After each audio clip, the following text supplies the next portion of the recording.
let's make some old looking papers today. This is Tina with Rehatch Designs, and today what I thought I would do is bring you guys along. I am vintaging up a few pieces of ephemera, and I thought I would bring you along to show you how I do it. These are actual old receipts, and we are going to be using them as examples of what we can do to make our things look more vintage, more probably antique, I would say. And I do a few things to them just to kind of make them look more authentic. But if you look at a lot of these, okay, there's a certain amount of I don't know how to explain it, but a certain amount of vintage look to them that it's hard to replicate, but you can come really close, okay? If you're lucky enough to have some of your own, that's great. But even then, even if you own them, maybe you don't want to use them all, you know, and you maybe want to use a few in a journal. That's what I do. And then I go ahead and maybe I digitize them, or I copy them, or do something like that. So we're going to talk about that today. We're going to talk about some of the things that I do. I'm sure other people do them too, but it's just the idea that you don't have to have all these vintage items. You can certainly get digitals pretty inexpensively and use them. And then also some of these, if you look at this one, it's not in that great a shape, so you know, you can still use it in different ways, but maybe you want to preserve it, maybe you just want to duplicate it. But I will tell you that I usually in my journals will put, I'm lucky enough to have let me move my little thing over here. It's not moving. So I'm lucky enough to have quite a few actual real vintage things that I've been accumulating over 3 years. And I do use a lot of them in my journal. But I also take digitals and add them too.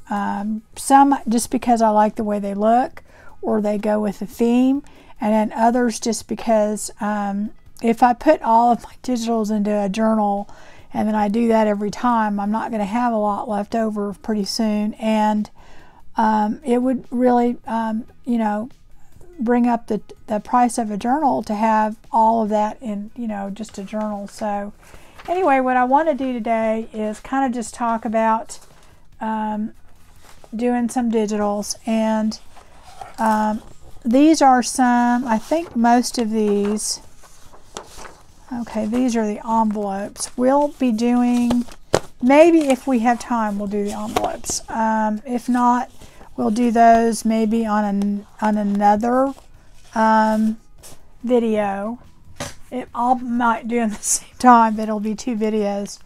But these are some that I have already made copies of. And we're going to talk about that. Move these to the side. And here's some that we're going to work with today. Okay, we're going to do, let's see here. I don't know how many we'll get done, but we'll try and do a few. The number one thing that I think is important when you do these is the paper that you use. And this is called newsprint, and I'll put the link in the description box. I bought this on Amazon. It is extremely inexpensive, but the reason I say that, I'm going to bring out, this is the actual original document that I have here. Let's see, maybe why don't we do one this color so it will look similar for our first one. I don't know. Let's do that. Let's just do this off-white one here. Okay, so the thing is, well, actually, no. Let me find one a little bit closer to that. All right, hold on. Yeah. Okay. So, here we have our original document, and here we have this one. And of course, this still has a border on it that I need to cut off. And the thing is, it's not that hard to make your document look pretty authentic, okay? So the first thing that I do is make sure that I use a paper that would be similar to what these documents are printed on. Now, this is not the same. It's not the same, but it feels like the same weight, and it is thinner paper, and I think it does pretty well. The other thing that you can use is if you take some copy paper that is a very lightweight copy paper. I mean, the cheaper the better.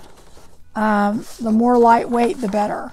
That works pretty well too, and I'll show you some that we do with that in a minute. But I love using newsprint just because it really, to me, gives it a very authentic old feel, okay? And like I said, it is very inexpensive. And the first thing I do is I take my scissors and I cut around it, and I don't try and be perfect, but I try and be straight. And I want to make sure I cut off all the border. And if you'll notice on this document, it's got a little cutout part here, which doesn't really matter because we're going to go over that in a minute. But I'm going to cut that out and go all the way around. Newsprint is as it sounds. It feels like a newspaper print. It's that thinner paper. Okay, so let's see. Let's make sure. See, it didn't take it all off of the back. So now I'm going to go across the back. And yeah, that's going to... Now, I have a back on this, and I want to tell you that not all digitals will provide a back of your document. Some do, some don't. This is Ruby and Pearl, and she is on Etsy, and this is her French documents, and she does provide backs for many of her documents that she has, and I really appreciate that. And honestly, I do think that that makes it look more authentic. You can make some look old and everything, but when you have the back of the document also, it really already looks a lot more authentic than not having that. You know, if you printed it on this white paper, it would look like this, but when you turn it over, it would look like just a white piece of paper. And we're going to have some like that. I'll show you later what I do with it. But when you have the back of the document, that is fantastic. That's the other thing about if you have limited funds and you don't want to you know, spend a lot on having original documents in your journals. Like for instance, this one, I would just turn it over. I would copy both sides, okay? Or I would, you know, scan it and digitize it. But the thing is that I have the back because I own it. So that way when I do my document, I'll have a back on it. And I really do think the back makes a huge difference. And kudos to Ruby and Pearl for recognizing that as far as making your document look authentic. Okay, so the other thing that we're going to do right now is we're going to take several things here. These are the things that I usually use. I use Distress Ink old paper, okay. I use Distress Ink antique linen and vintage photo.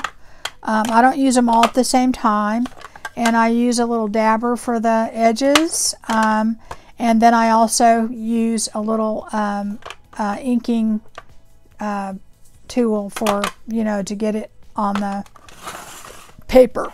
So anyway, the first thing I'm going to do though, before I even do that, I also use, this is a Tim Holtz stencil, but there's other ones out there. In fact, I own another one that's similar, and you don't need this at all, but I use it occasionally. These are some old stamps that I have. I bought these, I think, gosh, a long time ago on eBay. They were not super expensive, but you can certainly get some old stamps, and that helps. I have like a little brush that I use. It's a distressing brush, but any kind of like an old makeup brush or something would work. I have a distress tool by Tim Holtz, and I also have this one, old one that I had for by Making Memories, and I have a little tiny brush that I use too sometimes. So these are the kind of things that I use to help me. And there's certain things that I want to do. First off, if you can tell, this paper is really messed up around the edges, okay? And this is, what's the date? 1930, it's hard to tell, 32 or 34, 1934. So it's been around a little while, okay? It's not quite an antique, but pretty close. So what we want to do is we want to kind of do that. And I have different tools that I use, but you could certainly use the edge of your scissor like this. This will do the same thing. I think the thing about a distressing tool is you have a little bit more control. And this works basically the same way, guys. It does the same thing. I think this distresses a little bit less. This one is a little bit more aggressive. So depending upon what you want, see how that is just really kind of being aggressive. And if it tears or something, like let's say I go down here and it tears a little bit, that's okay. We can just kind of tear that and have a tear on there. Maybe have a little fold here and there, right? So I think this is pretty crucial. Now see how that naturally kind of bent like that? I like that, but I still want it a little distressed on the edge. So I might do that. The thing is about the old papers is that they get dry and they crack. So you're trying to duplicate that without it already being dry. And what's really good about this newsprint is it's because it's such thin paper, it rips pretty well. Now see, I might just take that and take a little piece out of it, but see, I don't like how perfect that looks on the edge, so I may just kind of go like this. I don't like things to be too perfect, okay? I don't like anything really squared. Okay, and I'll pull off, like see these little extra pieces? I'll pull that off occasionally. Sometimes I leave them. Depends on my mood and how distressed I want my item to be.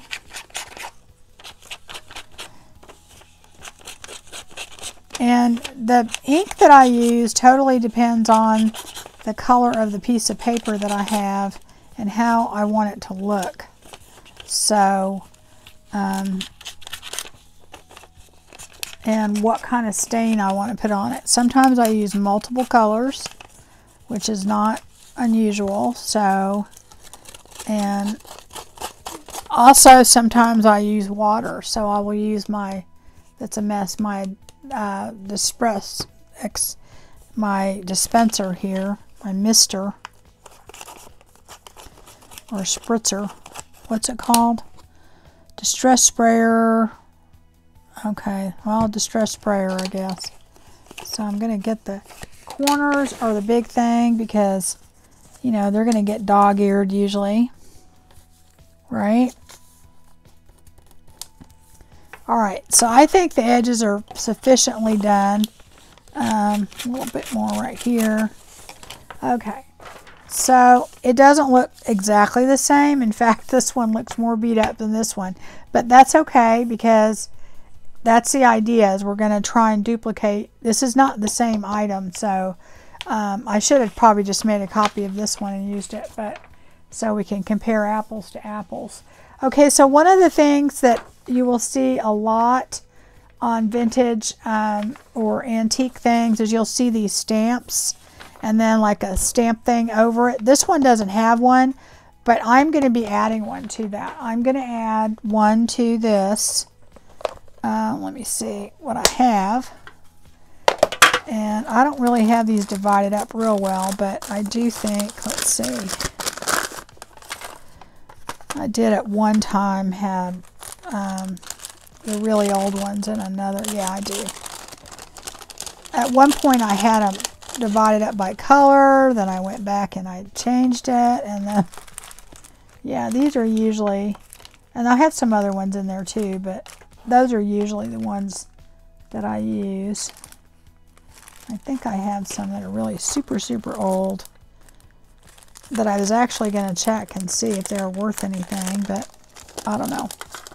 We'll see. All right, so I'm going to put those there. Okay, and I want one that is probably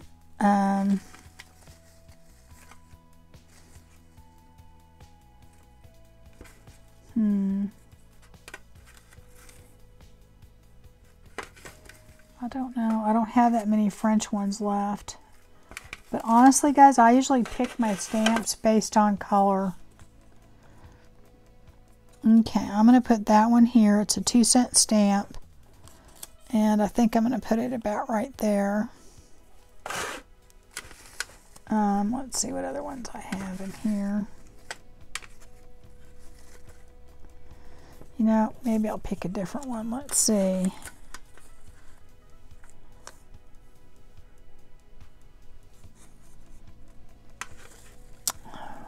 I don't know.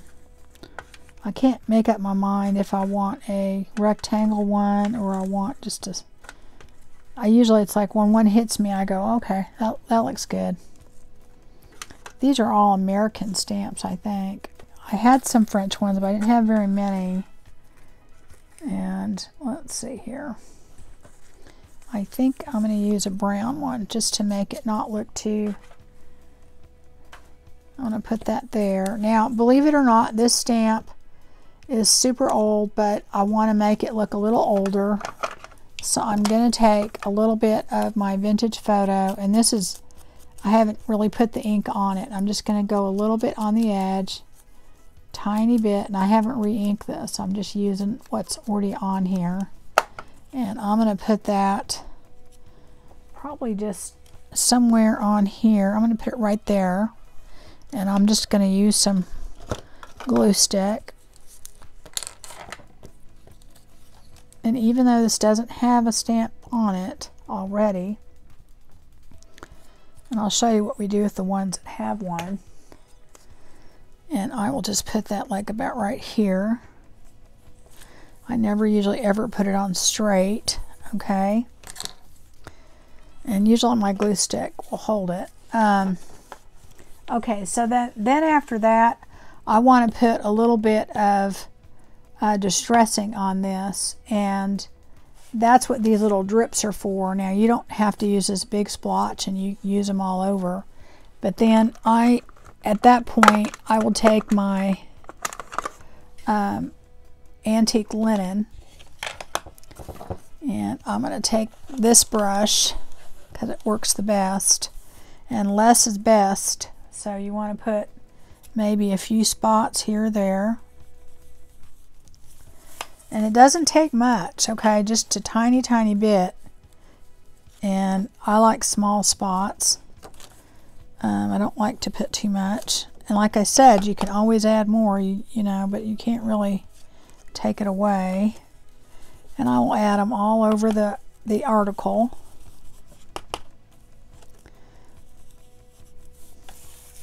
Some darker than others. Okay. Now you can add this little circle thing here if you want to, like, you know, it got kind of, you know, water got on it or something. I don't always do that, but you know, sometimes I do. And maybe a little bit more right here. And I just do that in different spots. I don't do it every inch of it, so okay. Maybe a little bit more right there. Okay, that's probably good enough. Now what I do is I will take this same antique linen, but I'll use my little dauber, and I'm going to take that and go around the edges just lightly. You don't need to, well, this is new, so I don't really have a lot of ink on here, so I kind of have to work with that a little.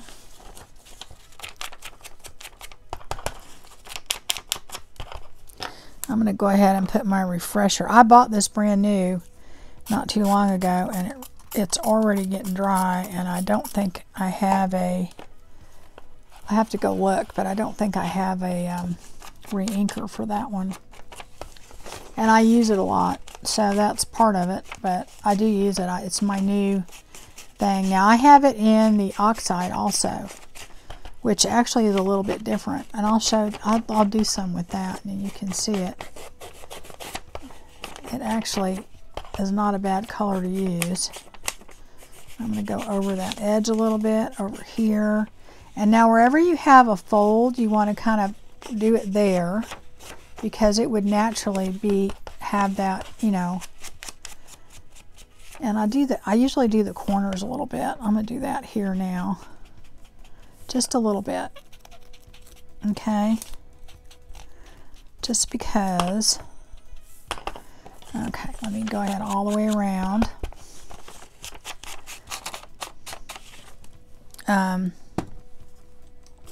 Do that again. Yeah, I have to get a re-inker for this. I bought a re-inker, but I think I bought it for the oxide by mistake. And I do have an oxide, a new one, so.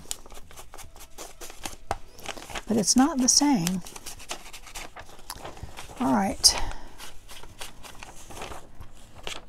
Now my thing is don't overdo it, because, I don't know, it just doesn't look right. Like that, see if you use vintage photo, most of the time vintage photo is too dark. Okay. And I actually do both sides. Believe it or not, it makes a difference in how it looks. Okay. Now what I'm going to do is I am going to fold this document. See, this one was folded in half, okay? So I'm going to fold this document probably in half, okay? And I'm going to go ahead and I am going to ink this on the back, right where the fold is.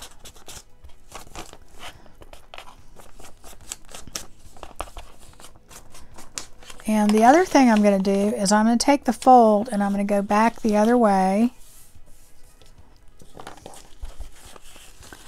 And I am going to go ahead and I'm going to do it on this side so you can see it, okay? And see what that does. You can really see it and it looks really natural, I think. So the other thing that I was going to do is I'm taking, let me see what color I want to use. Okay, and what I'm going to do is, okay, I don't want that one. Yeah, I'll put that back over here. Okay, I'm going to take my stamps. These are just some generic stamps that I had, but I like to put a little, like a, you know, like a postage thing on there. But I only want this part of this little round thing on there like this. I don't want the whole thing. I might put a little of this. Let's see. And then I have other little stamps too that you can definitely put that on there. But I just going to put a little bit on there. And I will take another color. For some reason, I think when you put multiple colors on there, it tends to make it look more authentic. So I'm going to put that kind of over there. And I don't care if it's perfect or not. I just want something, right? And to me, that's fine. That's good just the way it is. And so we will put that over here. So anyway, that is a good way to make it look pretty authentic, I think. So this one also has some writing across the back. You could do something like that. I don't know. It looks like it's in pencil. Let's just, I have no idea what that says.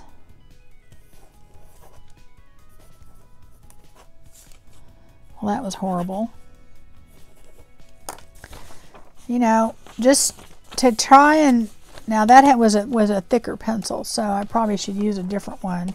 But you get the idea, guys. So now you have this document that looks so much more authentic than if you just copy it and put it in your, you put that in your journal, okay? So, I mean, it does, and I actually think on the back it probably could use, and I know it seems like a lot to put it on the back, but you know what, honestly, that's what makes it look authentic, is by putting things on the back. Maybe a few stains here and there.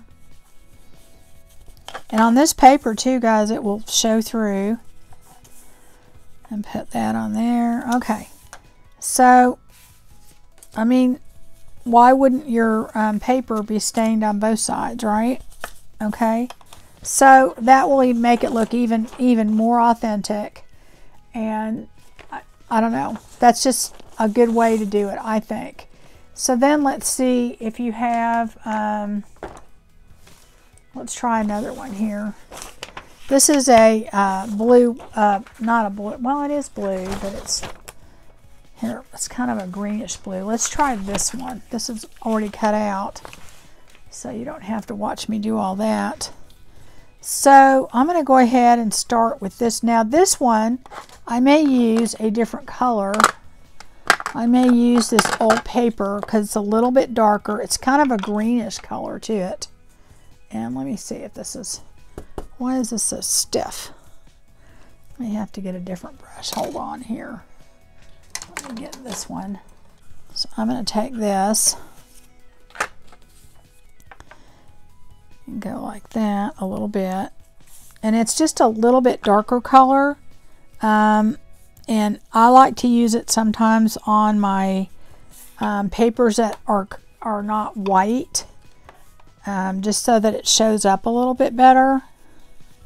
But I don't put much ink on there, guys. I put very, very little. So, and I make sure I move this around. And I don't necessarily have any certain pattern in mind, right? So I just put a little bit of stuff on there. That is what I've done to that already. And that is old paper. And I like the old paper for, it depends on the color of the document, okay? It shows up good on that. The other thing is here we have a stamp, a copy of a stamp. And what I will do is I will look through my stamps, okay? Let me move that under here and see. My main thing on this is I'm going to want a stamp that will cover that. Okay, so that might be a little bit too big. Let me see if I can find one a little smaller. That is a color that I like. I like that one. I think I like that one. See, that one's kind of cool. Okay, so I'm going to put that one on there. And then I will take, again, I use just the tiniest bit of vintage photo. I mean, I haven't even dipped that in again. I just want it to look a little, and these are old stamps, so I don't know, you know, like 5 cents. So This one was 10 cents, so whenever this was, it's probably older than the one that was actually there. And I will put that over that stamp so it looks more authentic, and put it on.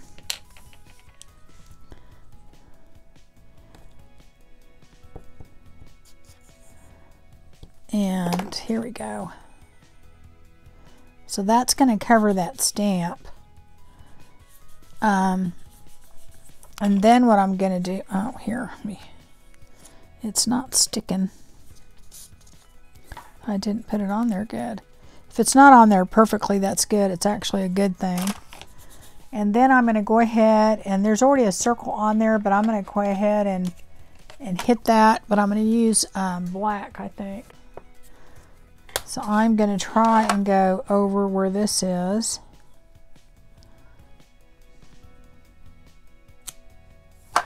Okay.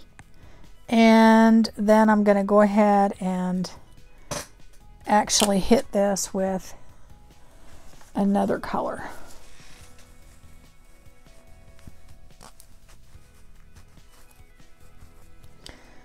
Move that over there. I'm going to take the top off of that, and I'm going to go ahead and go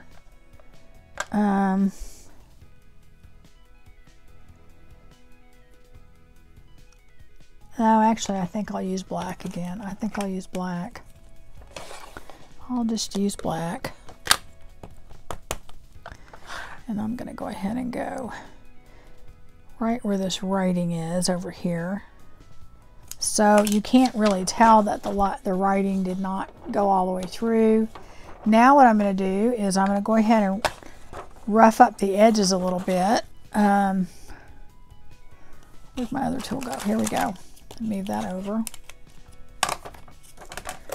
And so we're just going to do it again like we did the other one. And I don't really put a lot of, I don't worry too much about it being perfect. I just kind of go around the edges.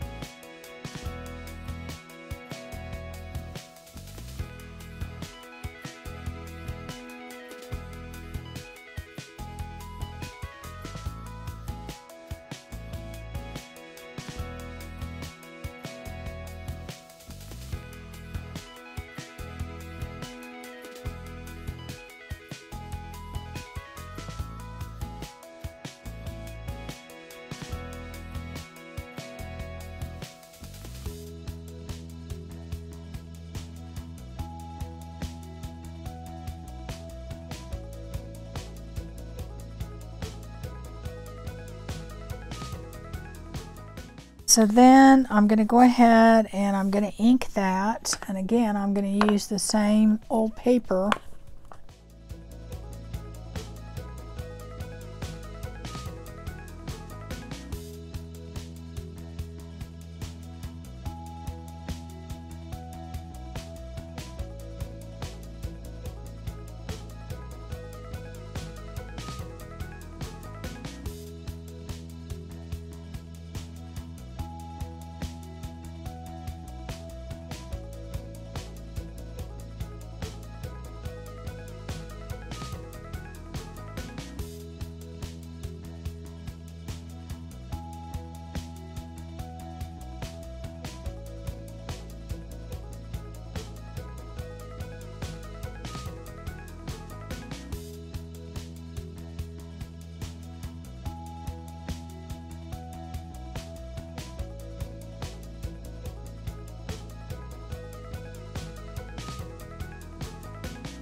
Okay, so that is another document that went from looking fairly new to kind of old. right? Let's see. The other thing that you might want to also use is you might want to just use vellum. And the reason I say that is because vellum or copy paper, not copy paper, tracing paper, is the closest you're going to get to onion skin without. Now, if you can get your hands on some real onion skin, you can go for it, but I have not been able to find it. If y'all know where there is any, let me know, because I would definitely get it. But the reason that it is really fun to use vellum or any kind, let me see if I can get that on the line. I can't hardly see the line. Is that if you do not have a back of a document, this is a great way. This can be a really cool looking document.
All right, so this document, to me, doesn't look old yet. So what I'm going to do is this time I'm going to use my antique linen, okay? And let's see where's my little dauber for that. Oh gosh, I lost it. I probably put it somewhere. Oh yeah, there was something else I wanted to do too. If you take your whatever distress you're using, you can take it and kind of put it all on your document if you want the whole thing to look a little bit older, or little spots of it, okay? And just kind of do it. It kind of grunges it up a little bit. And I just kind of go across it like that. I make sure I go on it the whole thing, but maybe some spots more than others, you know.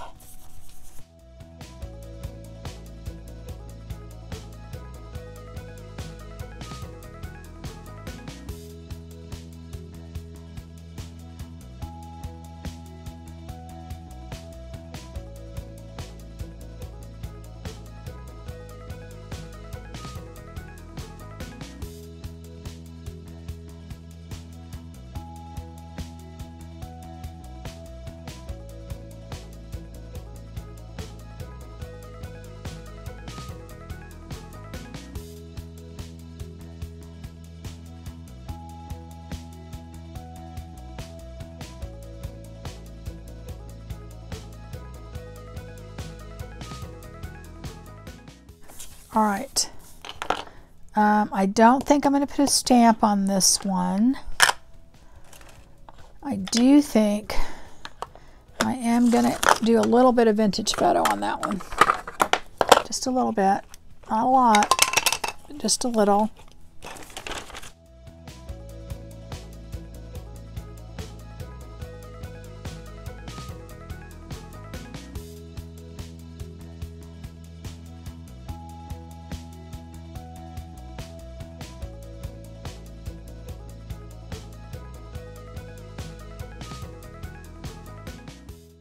I'm just going around the edges a little bit, okay? So, the only other thing I want to do to this is right here where we have our tear. Oh wait, I do want to do this too.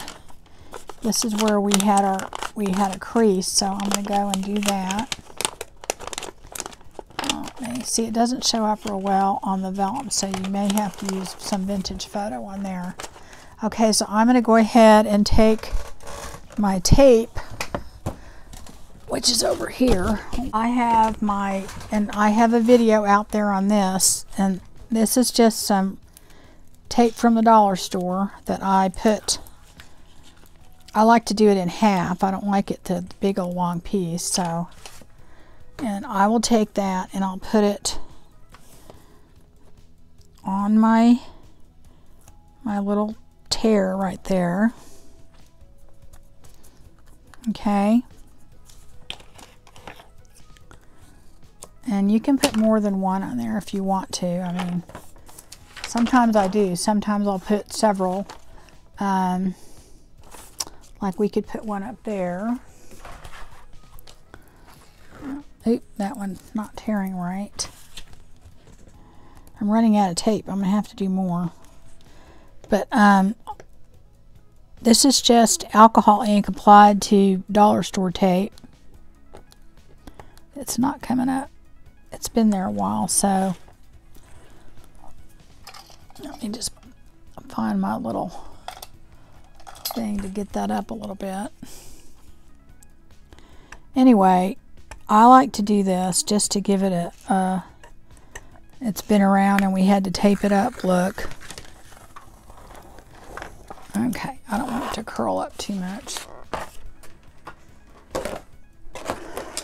Okay, so then I will take that, and I usually like to do it in half, but I may not be able to on this because it's kind of got a mind of its own here. And I'll put that over here. Okay.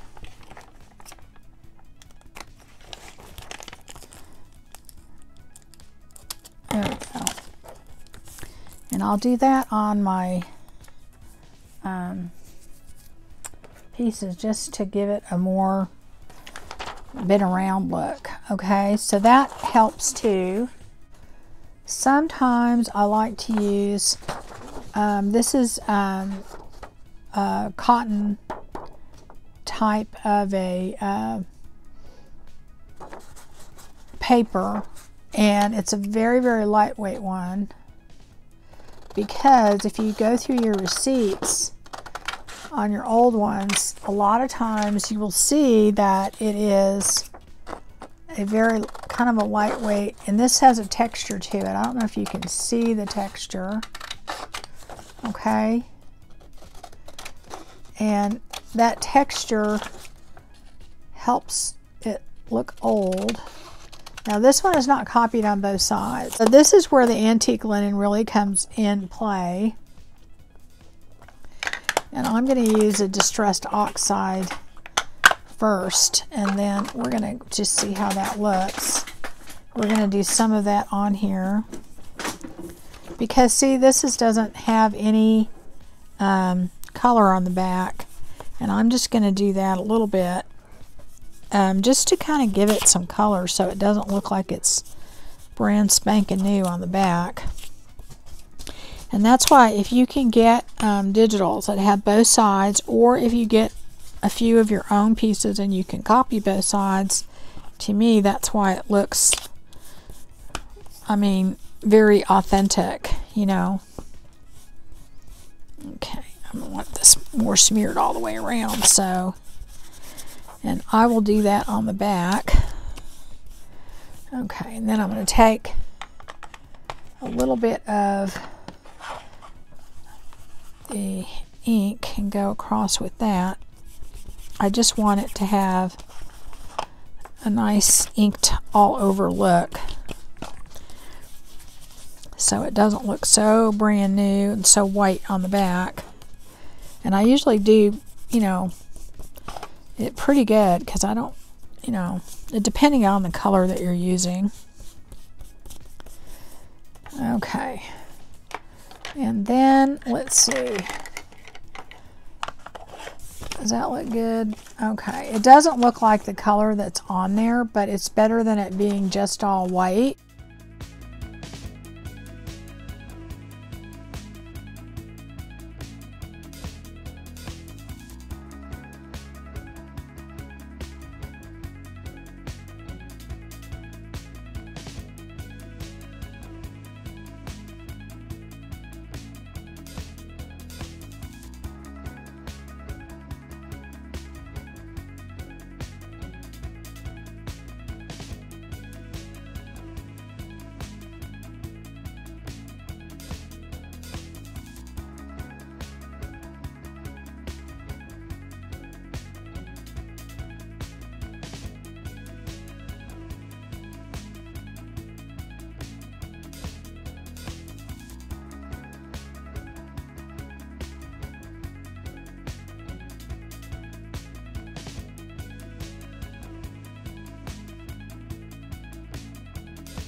Just a few here and there.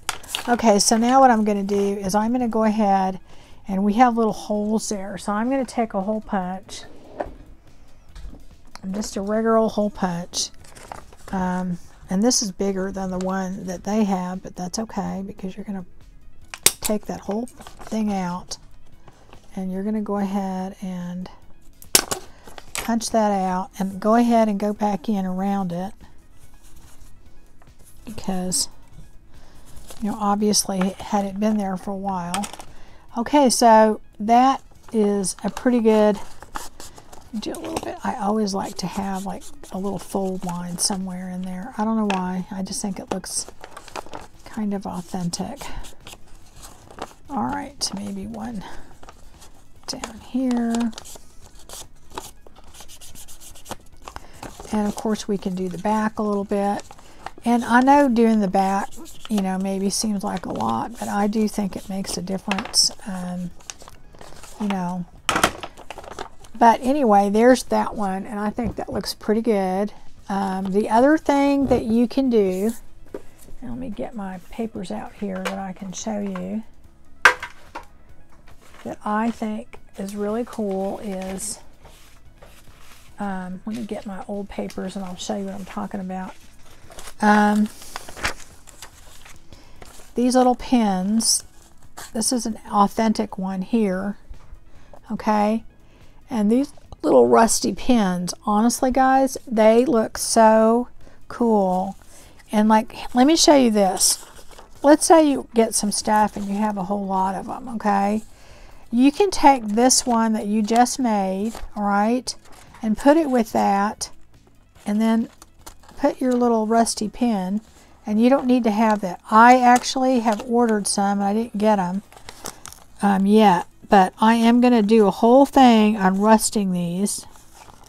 Just some straight pins, because I guess they didn't have staples, so, because a lot of the stuff I order,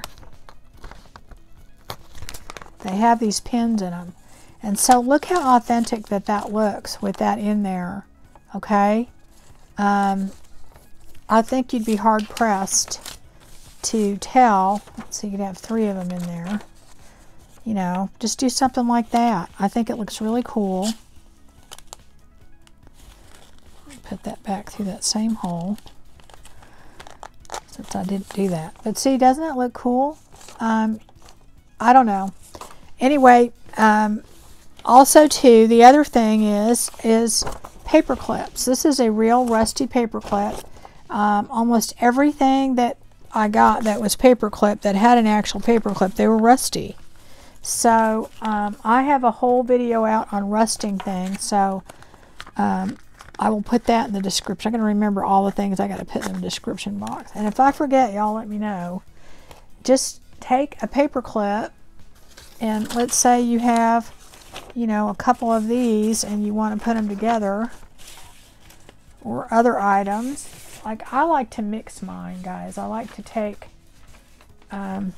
different things and put them together. Let's do that with the blue one. And then you could do that, and you have your, put your rusty paper clip on there, and it really makes it look super authentic. Anyway, and then here's your tape. See, that tape really, I think, is a really cool thing. You could put a couple of those together like that, and put maybe another little,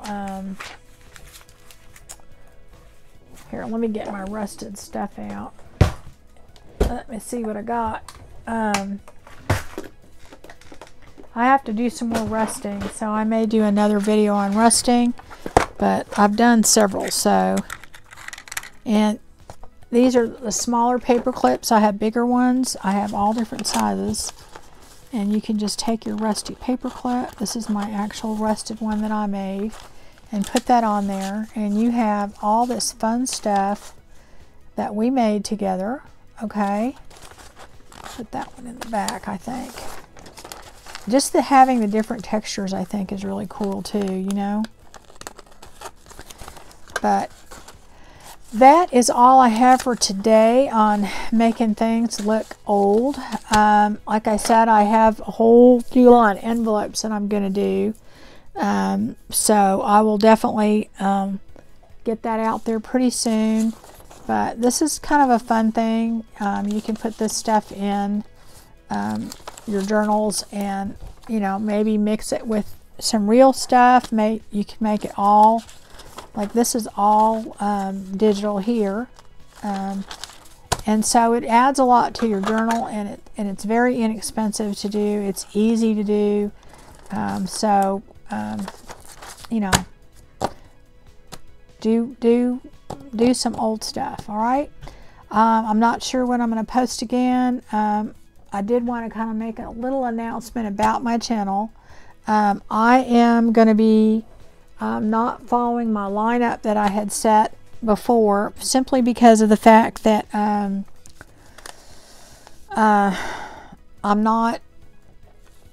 don't think they're getting the views that they should get. So I'm probably going to just do videos as I go, as I'm doing things, as I'm making journals, because doing specific outside of what I'm actually doing and making journals kind of causes me not to be able to spend time making journals. Okay. And I'm not seeing the payoff. I'm not seeing the views on it. So, and I'm not blaming anybody for that other than myself, you know, or it may not even be myself, but I'm just not seeing anything that shows me that that is, you know, working. So what I'm going to do is I will go ahead and I already see a spot right there. It doesn't look right to me. I will go ahead and keep putting out process videos, but they're going to be in conjunction with a journal that I'm making, usually, or journals that I'm making, and then I'll do flip throughs. But I'm probably not going to do my little lineup that I had, you know, like my mass make and my you know, stash buster and all that, because that really was, you know, just strictly I'm doing stuff for y'all, that I'm coming up with ideas to do for you, rather than just working on my journals and bringing you along. So it's going to be more like a craft with me. I wouldn't say that you may never learn anything, but that's kind of what I'm going to be doing. So I did want to put that out there. I do appreciate everyone's support. I really, really do. I just don't feel like it was gaining the traction that I hoped it would.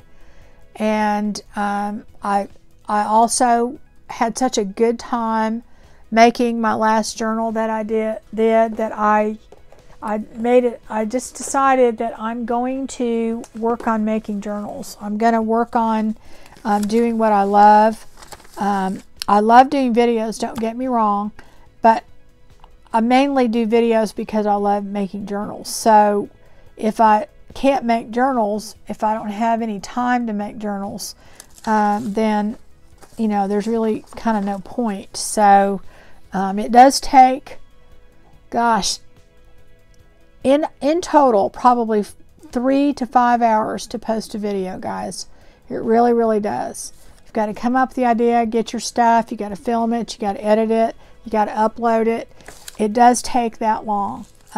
So I could be using that time making journals. So I'm going to do videos still. I'm going to still try and post 2 a week, but I'm just not going to go through the process videos during the week as much, simply because of the fact that it is totally taking me away from making journals. So I'm going to just get back to what I love, and I will bring you guys along. I'll let you see what I'm doing.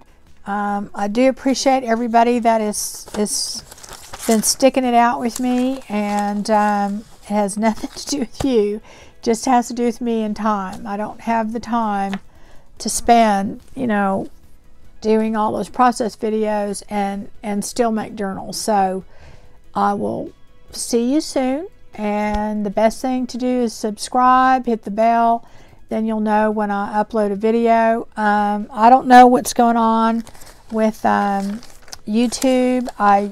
Under algorithms, I don't know. I don't think things are coming up even if you subscribe, and I can tell that from other channels too. And I don't know how that's working. Some people are saying it's a pay to play thing where they're asking you to pay to basically to increase your distribution, and the people that are paying are getting put out there, but the people that aren't. And honestly guys, I don't make enough off of YouTube to, you know, go out to dinner once a month, hardly. And I'm sure there's a lot of people out there that don't.